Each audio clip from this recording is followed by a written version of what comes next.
Welcome back, Focus Learners. Today, we're diving into a truly fascinating explainer that sits right at the intersection of technology, history, and society. I mean, think about it. We're living in this wild era where the smartphone sitting in your pocket right now processes more data in a single day than entire ancient civilizations did in 100 years. To put that into perspective, it's absolutely mind-boggling. And yeah, it can feel pretty overwhelming, right? But don't worry. By unpacking our source material today, we're going to make sense of the invisible forces shaping our world, and more importantly, how we can actually navigate them. So this brings up a massive, profound question. Who really holds power in an exponential age? I want you to keep this question bouncing around in the back of your mind throughout this entire explainer. Because, well, here's the secret. Technological development isn't just some inevitable math or lines of code running on autopilot in the background. It's actually the direct result of a series of crucial human choices. And honestly, once you understand exactly who is making those choices, it completely changes how you see everything. Okay, let's dive into this. To systematically answer that giant question, we've got a very clear roadmap today. Number 1, the architecture of power. 2, the digital panopticon. 3, global AI stewardship. And 4, designing our ethical future. Starting right off with part 1, the architecture of power, tracing the centralization of control.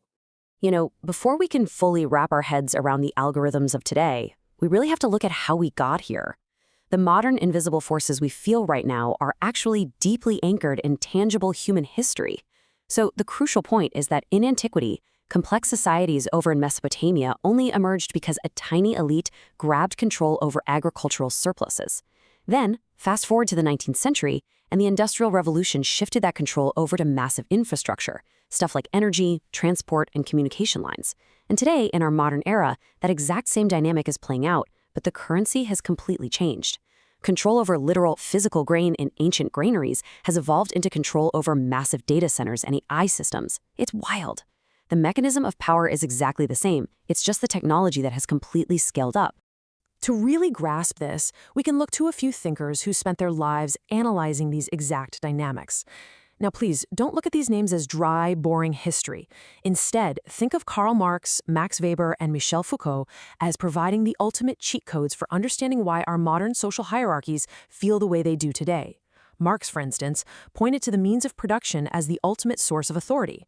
Weber showed us how hierarchical bureaucracies consolidate control. But Foucault? Well, Foucault is particularly relevant for us right now. He argued that power actually operates through the subtle orchestration of knowledge and surveillance. And as we're going to see in just a minute, that specific mechanism has been profoundly amplified in our digital age. Now, what's really interesting about this slide is understanding the sheer scale of modern digital power. We have to look at something called network effects. This is the technical reality where a platform's value goes up simply because it has more users. Think of it like a giant snowball rolling down a hill. It means early leaders in the tech space don't just win a small slice of a market, they translate their initial advantages into total, undeniable global dominance. Network effects scale the power of a few corporations to extreme, unprecedented levels through information asymmetry. And the more power these companies accumulate, the more capable they become of consolidating even further influence, which unfortunately often leaves the public very limited agency. Which brings us to part 2, the digital panopticon, focusing on privacy and surveillance. So how exactly does this immense concentration of power actually manifest in our day-to-day behavior? Well, the tension we feel today between privacy and surveillance isn't actually a new thing at all. It's a direct outcome of the evolution of communication tech. Ironically, the very math that lets you seamlessly stream videos today is the exact same math that allows your personal data to be effortlessly tracked. Think about the mathematical frameworks developed back in the 20th century by brilliant pioneers like Claude Shannon, Vinton Cerf, and Robert Kahn. They figured out how to encode, transmit, and decode data to build the global internet we all use. But that identical mathematical framework allowed individual signals, like your daily financial transactions or your physical location pings on your phone, to be captured, aggregated, and turned into massive, highly valuable structured data sets. And today, those data sets are being relentlessly analyzed by artificial intelligence. Philosophically speaking, this creates what scholars refer to as panopticism. It's a state where just the mere awareness of potential observation causes you to modify your behavior. I want you to connect this directly back to your own life for a second. Have you ever paused right before typing a search query, or maybe held back on leaving a social media comment simply because you felt like the algorithms were watching?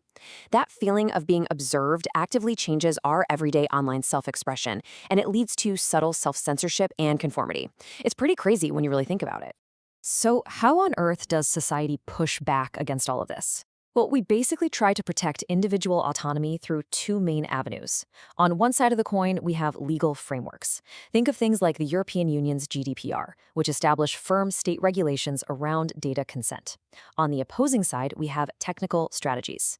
This includes stuff like end-to-end encryption and differential privacy, relying entirely on complex cryptographic code to keep your information secure.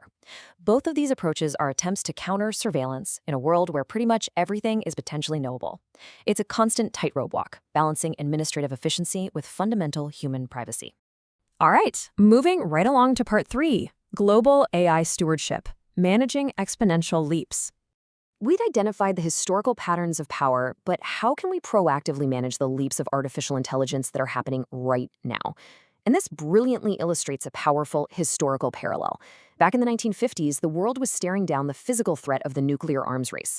That existential pressure forced the creation of the International Atomic Energy Agency, or IAEA, to coordinate strict oversight and balance national interests with global security. Today, as AI rapidly approaches human-level capabilities, we're facing an AI arms race. It's an algorithmic threat that similarly requires robust, global AI governance to establish international norms before things get out of hand. And listen, this isn't just about administrative policy or bureaucratic red tape. It carries incredibly heavy philosophical weight. Prominent voices in the field like Stuart and Nick Bostrom are actively warning us that AI requires precautionary frameworks to make sure its behavior perfectly aligns with human values. The ultimate goal here is to avert the existential risks of misaligned superintelligence. I mean, think about huge issues like algorithmic bias or fully autonomous weapons. These are risks that simply cannot be contained by drawing a line on a map.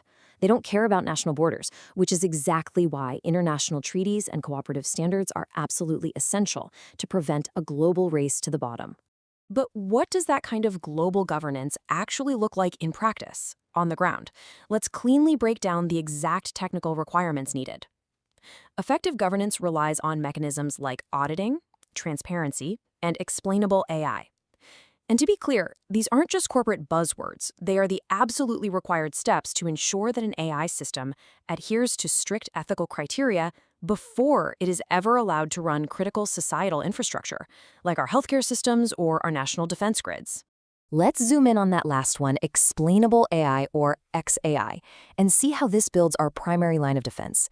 XAI refers to the tools and processes that literally force complex AI systems to provide clear, human-readable reasoning for their outputs. It is essentially the shield that transforms AI from an opaque, potentially dangerous black box into a transparent, globally trusted tool. Because look, without XAI, we just can't verify if a system is behaving ethically. But with it, we can safely utilize AI for incredible collective problem-solving and long-term global stability. Finally, we reach part 4, designing our ethical future through intentional stewardship. And this brings us to our final and honestly most empowering point of the whole explainer. We are actually capable of taking control of our technological destiny. We are officially leaving the messy era of trial and error and entering a stage of proactive, intentional design. In the industry, this is known as value-sensitive design. It's the deliberate practice of integrating core humanistic values directly into the engineering process right from day one. It completely flips the script. Instead of just building cool technology and frantically dealing with the consequences later, we bake the ethics right into the architecture of the progress itself. This ensures that the tools of the future advance the flourishing of all humanity, rather than just serving the interests of a select few sitting at the very top of a digital hierarchy. So as we wrap up, I want to leave you with this final provocative thought. The destiny of our species depends not just on what we can build, but on the very real ethical choices we make today. So I have to ask you, will our ethical foresight catch up to our engineering? It's a huge question, and it's one we all need to be actively trying to answer in our own lives. Thank you so much for joining me on this Explainer Focused Learners. Keep asking those big questions, and I'll see you in the next one.